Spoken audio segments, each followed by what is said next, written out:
Hindi pa man humuhupa ang pagkakadawat ni Andrea Brillante sa kontrobersyal na paghihiwalay nina Catherine Bernardo at Daniel Padilla ay may bago na namang chika about her. Never pang nagsalita si Andrea tungkol sa mga akusasyon na siya ang third party umano sa breakup ng Katniel at hanggang ngayon ay abangers pa rin ang lahat sa magiging paliwanag niya tungkol dito.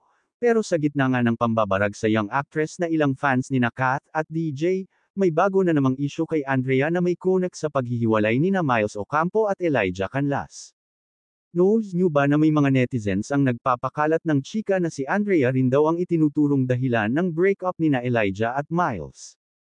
Nakakaladkad na naman ang name ni Andrea sa hiwalayang Miles at Elijah na napag-usapan din ng talent manager at content creator na si Ogie Diaz at ng mga co-hosts niyang sina Mama Loy at Tita Jeg sa YouTube channel nilang, Showbiz Update. Nagtataka rin sila kung bakit hindi ipinagtatanggol ni Andrea ang sarili sa hiwalayang Catherine at Daniel gayong kalat na ang chika na siya raw ang may kasalanan kung bakit nauwi rin sa wala ang relasyon ng Katniel. Dahil dito, napag-usapan din ni Papa O ang pahihiwalay nina Elijah at Miles dahil nakakaladkad din sa issue nila si Andrea. Ang chika, may nagparating sa kanya na tila na-develop daw si Elijah kay Andrea dahil sa pagsasama nila sa seryeng, Senior High, ng ABS-CBN.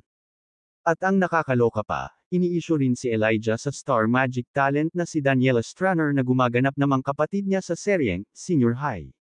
Wala pang reaksyon o opisyal na pahayag ang mga taong involved sa mga chikang ito. Bukas ang bandera sa kanilang magiging paliwanag.